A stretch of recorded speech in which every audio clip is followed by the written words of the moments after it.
Namaste everybody, my name is Razi Hasni. I'm on the California Fitness Alliance's board. I'm excited to be here in sunny Southern California in San Diego. It's a beautiful day here in San Diego, although it's not so sunny, but it's still gorgeous here in San Diego. I'm at a beautiful club with Parker Washington at Fit Clubs. If you haven't been to San Diego and if you haven't seen these clubs, you gotta come check it out. I'm gonna give it a big plug. It's beautiful. We did yoga here in the morning. My God, it was outstanding. It's fantastic. So Parker, it's gotta be beautiful to work at a club like this. Yeah. Absolutely. I think on the daily, I'm still pinching myself. It's incredible that this is real life for me. So you're a general manager here. So how long have you been with Fit Club? So I've been with Fit for 10 years. I've been in the industry for 12. I started with just a mom and pop out in the Northwest. Realized that I was kind of onto something and that I found a career path that I liked and wanted to come to a Mecca. So either LA or San Diego. Couldn't really get down with LA, so I chose San Diego. Just threw everything in my Jeep, drove down to San Diego. I worked for 24 Hour Fitness for a month.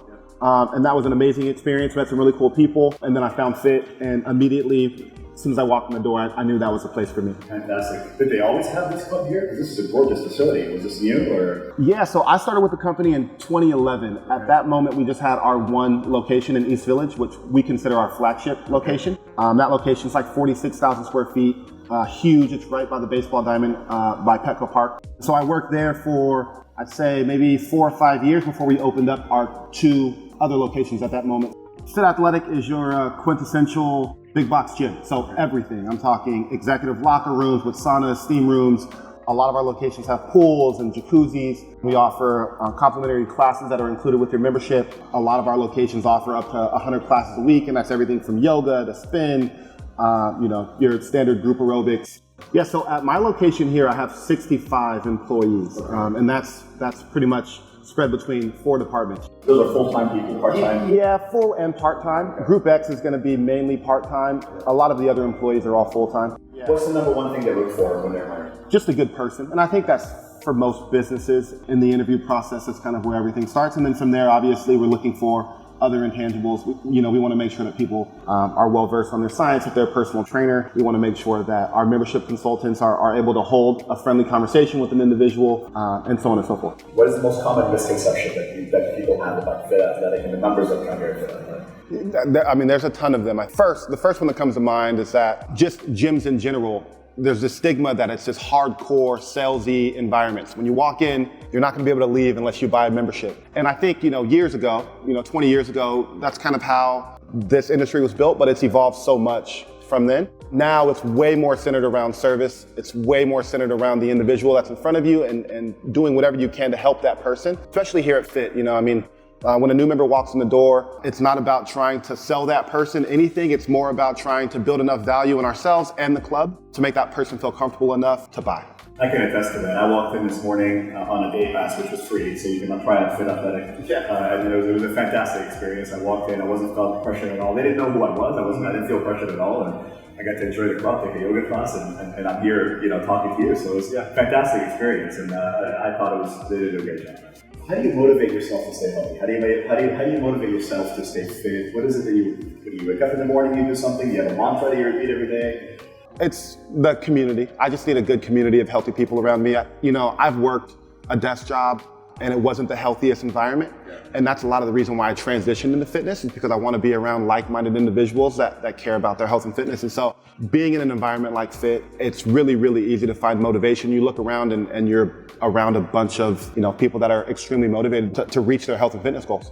Do you have any favorite member stories? Somebody that's walked through your desk, through your front, that's like you changed their lives or did something funny in front of you? Ali, if you're watching this, you're amazing. This was, I think, maybe my first or second year working at Fit. At that time, I was just in a sales role. There's a guy that comes up to the front desk, and I'm the next person up. And so I go downstairs, and right away I notice that Ali is completely blind. So I go down there, and me and Ali start having a conversation, and he's making me laugh. He's talking about how he hasn't worked out in a while, and so on and so forth. And so we're chatting. And then he mentions, he's like, hey, I need you to give me a tour. I need you to be extremely patient with me. It might take a little while, but just show me one time and I'm good from there. And so we spent maybe 2 hours together walking around the gym. I showed him obviously a very, very thorough, overview of the gym and I showed him where all the equipment was. And I'm thinking to myself that this is a 46,000 square foot facility. I'm thinking to myself, I'm gonna have to show this guy a few times. So we finish the tour, we sit down, he ends up signing up. And the rest is really history. I mean, from that day forward, I don't think he's ever asked me another question. He knows where everything is. He's in there working out, 4 or 5 days a week. Yeah, he's in really, really good shape, killing himself on the elliptical, on the Stairmaster. That's amazing. And I see him in the gym all the time. He's become a buddy of mine. Transitioning over to talking about how the pandemic has treated you guys and how you guys have survived through the pandemic. What can you share as far as what happened? Like what post D-Day, for instance, what happened on March 17th, 2020, and how that was handled by Fit Athletic and how the employees handled it? For sure. So this location here opened up in August of 2019. And so obviously prior to that, we were doing a pre-sale and we felt like we had done a pretty good job of having a solid member base when the doors opened. And then from there, we really started working really hard at building the business. You're talking August 2019, we shut the doors down the first time in March of 2020. So we'd been open maybe 7 or 8 months or so. We had just kind of started to hit our stride. And so it was devastating. The doors were shut. I had never experienced anything like this. I'd never even had, lived without a job at any moment in my life. It kind of caught all of us off guard and we were all really surprised. And then from there, we were trying to figure out how to navigate this thing. Where do we go from here? Is this going to be a week? Is this going to be a month? Is this going to be a year? We don't know anything about COVID or what it means. And so upper management got together and we started having the conversations about ways to keep ourselves relevant, So we started filming, classes, and we had different instructors filming from their house, and we were posting videos on YouTube and just doing what we could to stay in contact with our member base. I think the first closure was don't quote me on this, but maybe 2 or 3 months. Yeah. And, I thought we did a really good job of keeping in contact with our members. And then like a light switch, they're like, okay, doors can reopen. Now we're scrambling, trying to make sure we can round up all of our employees to come back. Unemployment was, a lot of people were making more money on unemployment than they were actually working their jobs. And so it's just a testament to, I think, just the culture that was created in the facility. We were able to get a lot of those employees to come back, no questions asked, immediately, which was a big relief. And I think that's for all the locations. I think primarily I'm speaking for my location, but just the company as a whole, it was fairly easy to get our employees to come back, which was a godsend, because I know a lot of other businesses were really struggling. So we were open, I think this time for 2 months or so, and then we closed down for the summer. When we closed down for the summer, I already knew what the last closure looked like. I figured it was going to be a little while. Just for my own well-being and mental health, I ended up taking a road trip. So I left for about a month. I traveled and visited a ton of national parks. We went to Yellowstone and Glacier. And so we did that. And I told my COO, Chad Shaw, I'm going to take this road trip. I'll come back whenever I need to come back. When we need to reopen, we'll reopen the doors. I'm in Montana and I get a phone call saying that, hey, we're going to open in 2 days. So I had to make my way back down. But as all this is going on, I call my management staff and let them know the situation I'm in. Again, all of them just showed up, came to bat for me. When I showed back up, it took me a day or so to get back, but I showed back up to a gym that was full of all of my employees, cleaning and doing whatever we needed to do to make sure the gym could open the way it was supposed to. It really is truly about the people. No business, as a business operator, I've been operating gyms for going on 5-6 years now. You can talk about driving revenue, you can talk about, customer service, and those things obviously matter to building a business, but you're absolutely nothing without employees that care. We had a bunch of different systems and stuff in place to make sure that people felt safe, and so we were able to implement all of that pretty easily and then got the doors open. And I think we were open that time for another couple months, and then it was a long shutdown for the winter. It's tough for us being so close to the beach, especially for this location being literally on the beach. We had some conversations about potentially moving some equipment outside and stuff, but we really wanted to protect the longevity of the equipment, and the salt water and stuff would eat the equipment alive this close to the ocean. So we decided to, hold some outdoor classes. Again, we were still filming content and stuff like that for social media, and so we were staying engaged with our member base that way. But we didn't move any equipment outside. Outdoor fitness was easy. A lot of people thought it was easy, but at the end of the day, it ended up being very difficult. Really difficult.